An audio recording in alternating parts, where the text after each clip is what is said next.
Amen. Praise the Lord.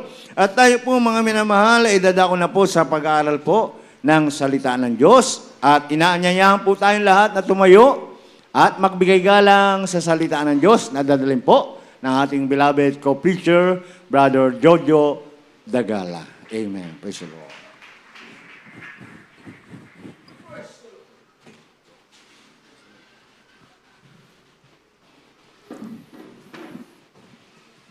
Praise the Lord.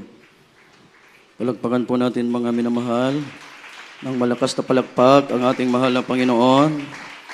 God bless you sa ating beloved preacher, beloved Brother Lito Lumagi, sa pinagpalang pagpapaliwanag ng ating pagkakaloob ng ating mga ikasampung bahagi at mga handog, mga minamahal.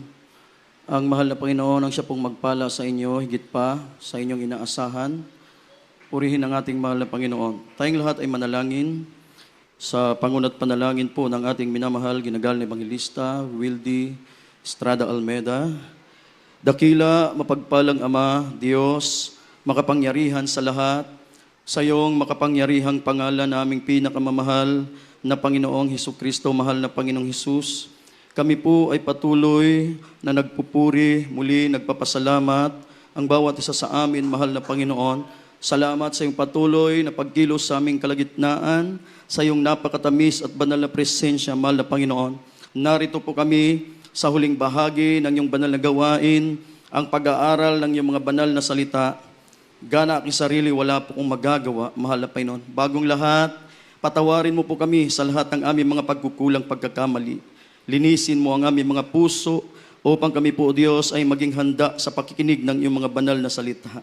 Ikaw ang maglangis ng iyong mga salita sa aking bibig, mahal na Panginoon. Buksan mo ang espiritual na pangunawa ng bawat isa sa amin. Higit sa lahat, lakipan mo, O Diyos, ng iyong pag-ibig at kapangyarihan ang iyong banal na salita sa hapong ito.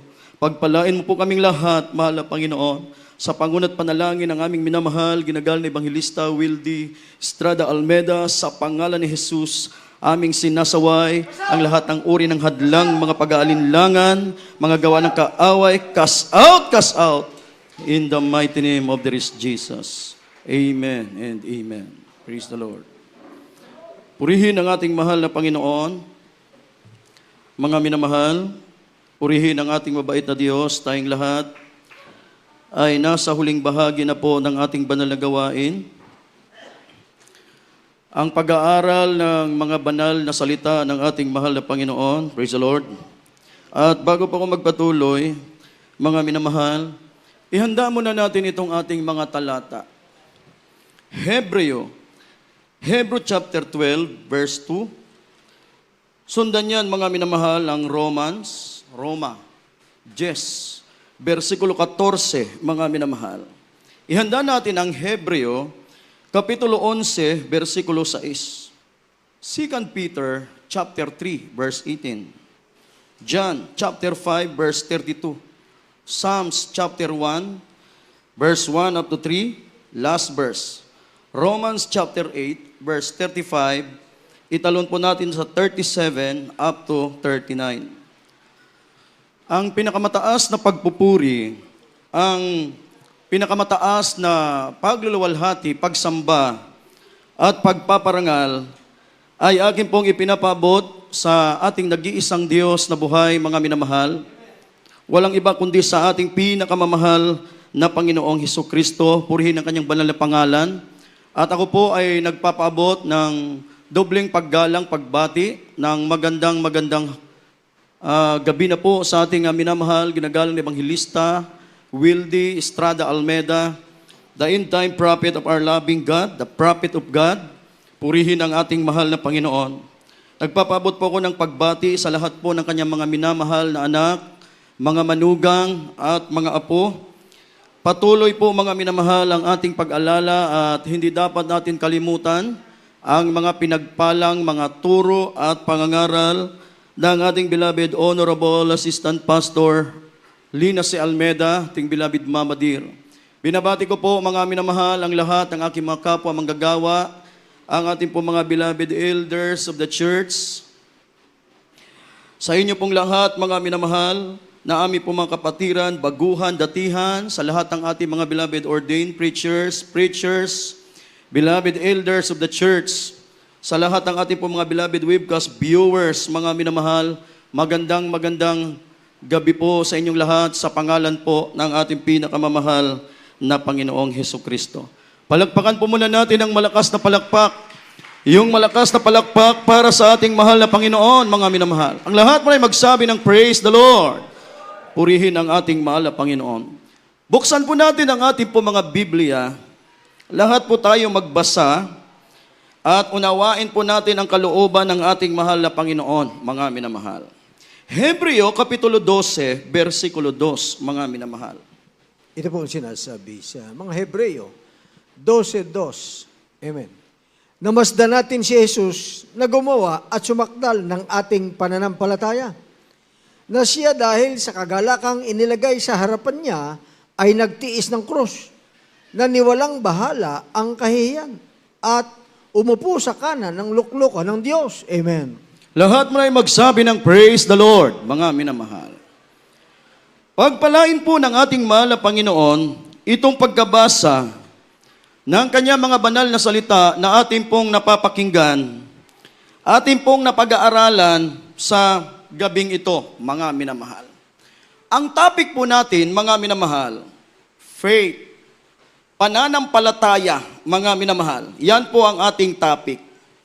Kung ating pong babalikan, yung mga talatang ating pong binasa, mga minamahal, sa Hebrew chapter 12, verse 2. Ang sabi ng Biblia, mga minamahal, ang Diyos po, mga minamahal, ang nagpunla ng ating pong pananampalataya, mga minamahal. Sa Kanya po nang galing, yung pananampalataya na meron po tayo ngayon, mga minamahal. Ang faith po ay hindi po sa atin ang galing. Ito po ay galing sa ating mahal na Panginoon, mga minamahal. Hindi po likas sa tao, mga minamahal, na meron pong pananampalataya sa Diyos, sapagkat, mga minamahal, tanging Diyos lamang ang makapagbibigay sa atin ng pananampalataya. Lahat po ay magsabi ng praise the Lord, mga minamahal. Sabi ng Biblia, namasdan natin si Jesus na gumawa at sumakdal ng ating pananampalataya, mga minamahal. Meron po tayong dapat na unawain, mga minamahal. Ang Diyos po ang nagpunla sa Kanya nang galing yung faith natin, mga minamahal. Pero sabi ng Biblia, dapat nating unawain, mga minamahal, na ang faith na ibinibigay o ipinunla ng Diyos sa atin, mga minamahal, ay dapat tumubo. Ang faith po ay dapat tumubo. Ang pananampalataya po, mga minamahal, dapat lumalago po yan. Amen. Lahat mo na ay magsabi ng praise the Lord, mga minamahal. Kasi hindi ka pwedeng maglingkod sa Diyos, mga minamahal, na hindi po, na wala kang faith, na yung pananampalataya mo, mga minamahal, ay hindi po lumago, mga minamahal. Ang Kristiyano ay dapat magkaroon ng pananampalatayang hindi po natitinag. Amen. Lahat mo na ay magsabi ng praise the Lord. Palakpakan natin, mga minamahal. Yung malakas na palakpak ang ating mahal na Panginoon. Sundan natin yung mga talatang ating binasa. Roma Kapitulo 10, versikulo 14. Hebreo 11:6, mga minamahal.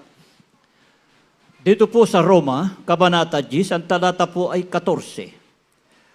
Paano nga silang magsisitawag doon sa hindi nila sinampalatayanan? At paano silang magsisisampalataya sa Kanya na hindi nila napakinggan? At paano silang mga kikilig na walang tagapangaral? Dito po sa Hebreo, Kabanata 11, ang talata po ay 6.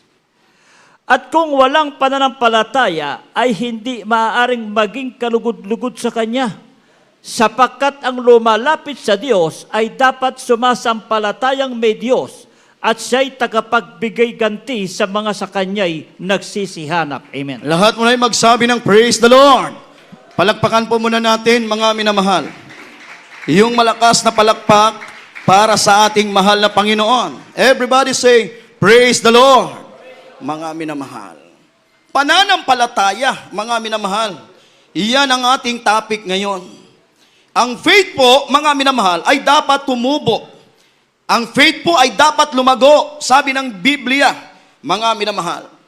Minsan nagtatanong tayo, mga minamahal, bakit meron pong mga anak ng Diyos, mga minamahal, tagal na sa mahal na Panginoon, bakit gusto nila nasa comfort zone pa rin? Bakit may mga anak ng Diyos, mga minamahal, na hindi kayang magtiis, hindi kayang magsakripisyo, alang-alang sa paglilingkod sa ating mahal na Panginoon? Bakit may mga anak ng Diyos, mga minamahal, tagal na sa mahal na Panginoon, pero parang baguhan pa rin? Mga minamahal, bakit may mga anak ng mahal na Panginoon, mga minamahal, tagal na sa paglilingkod sa Diyos, pero matitisurin pa rin? Bakit may mga anak ng mahal na Panginoon, matagal na sa mahal na Panginoon, pero mga minamahal, hindi po magawang magtapat sa paglilingkod sa mahal na Panginoon? Lahat mo na magsabi ng praise the Lord. Kasi yung faith, mga minamahal, hindi siya tumubo, mga minamahal. Hindi po lumago yung pananampalataya na meron po sila. Yung nangyayari po sa kanila, mga minamahal, ang tanda niyan, mga minamahal, walang faith na tumubo sa kanila. Walang faith na lumago, mga minamahal. Alam nyo, pagdating po sa paglilingkod, mga minamahal, hindi po basihan ang tagal para ang Kristiyano po ay mag-matured. Amen. Praise the Lord. Hindi po basihan, mga minamahal, ang tagal kung ang Kristiyano, mga minamahal, para mag-matured. Meron pong mga anak ng mahal na Panginoon na kahit matagal na po sa paglilingkod, bumibilang na po ng taon sa paglilingkod, mga minamahal, pero parang baguhan pa rin. Mga minamahal. Hindi po basihan ang tagal, mga minamahal, kung bakit ang Kristiyano lumalago sa paglilingkod sa mahal na Panginoon. Ang basihan po dyan, yung pananampalataya niya sa mahal na Panginoon. Amen. Palakpakan po muna natin ang malakas na palakpak. Yung malakas na palakpak para sa mahal na Panginoon. Lahat mo na magsabi ng praise the Lord. Sabi ng Biblia, mga minamahal, paano ka tatawag sa mahal na Panginoon kung wala kang pananampalataya? Paano ka maglilingkod sa mahal na Panginoon kung wala kang pananampalataya? Mga minamahal, ibig sabihin, mga minamahal, kahit matagal ka na sa paglilingkod sa Diyos, kapag yung faith, mga minamahal, na meron ka ay hindi tumobo, hindi umusbong, hindi lumago, mga minamahal, hindi mo magagawang maayos ang kalooban ng mahal na Panginoon. Amen. Tandaan natin, mga minamahal, pagdating po sa paglilingkod, meron pong tamang proseso. Amen. May standard. Lahat mo na magsabi ng praise the Lord. Kasi ang Diyos natin, mga minamahal, na pinaglilingkuran ay totoong Diyos. Banal, mga minamahal, masilan, siluso. Hindi ang Diyos nagpapabiro, mga minamahal. Hindi nagpapabiro ang mahal na Panginoon. Ang gusto ng mahal na Panginoon, totoong paglilingkod. Paglilingkod na mula sa ating mga puso, mga minamahal, na kapag ginagawa natin ang kalooban ng Diyos, na palulugdan natin ang ating mahal na Panginoon. Amen. Lahat mo na magsabi ng praise the Lord.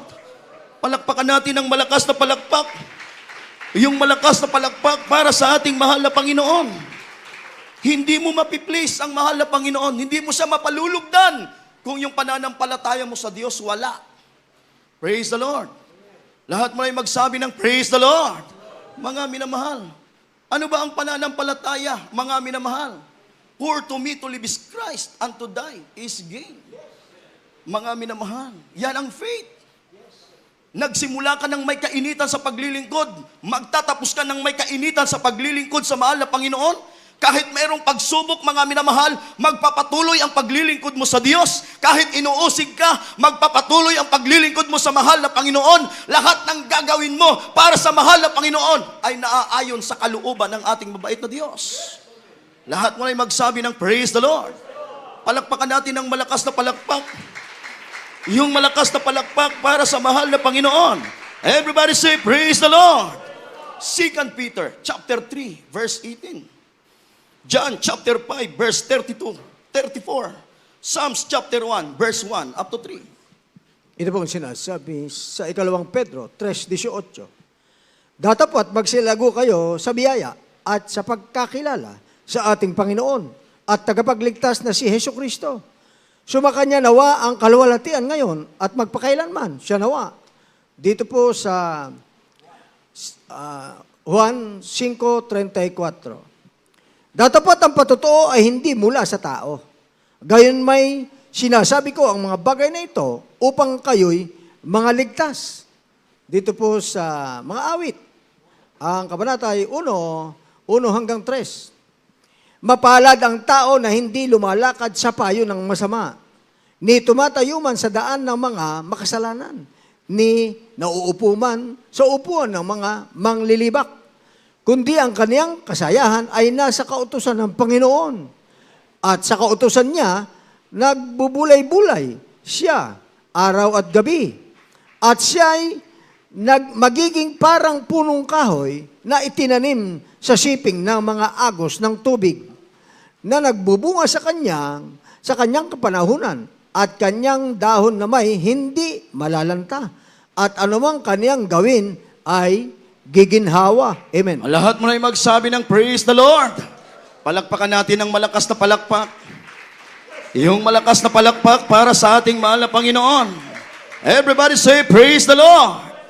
Mga minamahal, ang faith kailangang tumubo yan, lumago. Mga minamahal, hindi pwede. Tingnan nyo, mga minamahal, hindi nga pwede yung faith natin laging mahina. Mga minamahal, dapat nag-i-increase yan. Parang pag-ibig natin sa mahal na Panginoon dapat lumalalim. Lahat mo na magsabi ng praise the Lord. Pag naglingkod ka sa mahal na Panginoon, ang pag-ibig mo sa Diyos dapat lumalalim. Mga minamahal, dapat lalo mong minamahal ang mahal na Panginoon, mga minamahal. Dapat lalo mong ginagawa kung ano ang kalooban ng Diyos. Dapat lalo kang nagsusumiksik, mga minamahal, sa paglilingkod mo sa mahal na Panginoon. Lahat mo ay magsabi ng praise the Lord.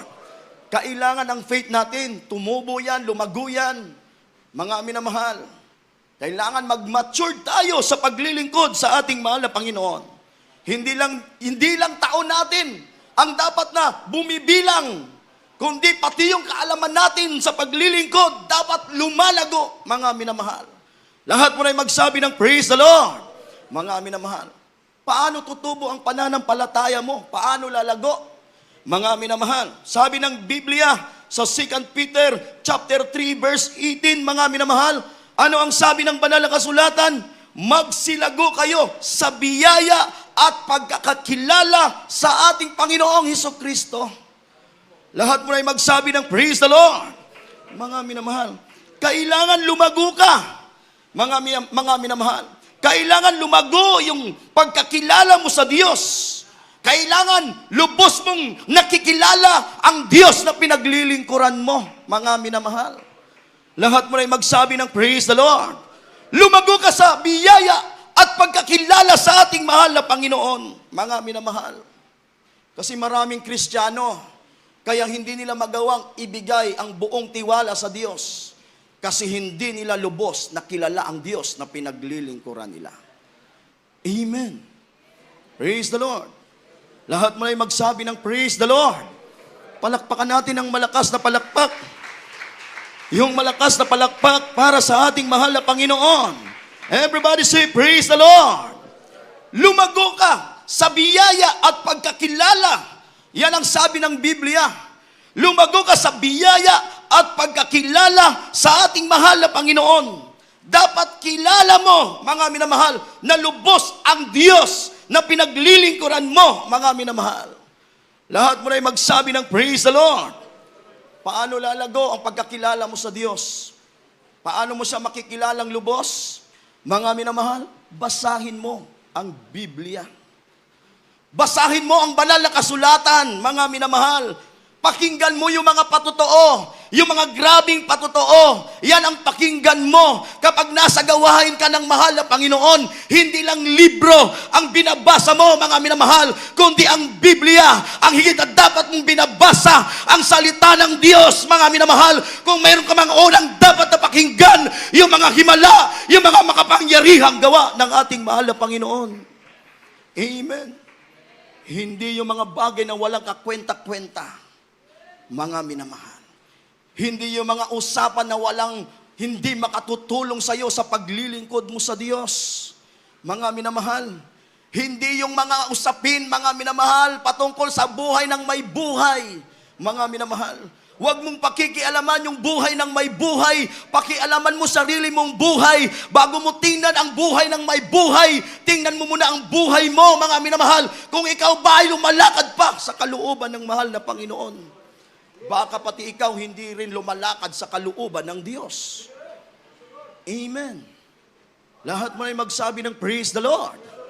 Mga minamahal, pag nasa gawain ka ng mahal na Panginoon, dapat ang pinag-uusapan dito ay kabutihan ng Diyos. Amen. Praise the Lord. Lahat mo na magsabi ng praise the Lord. Pakinggan mo yung mga patotoo.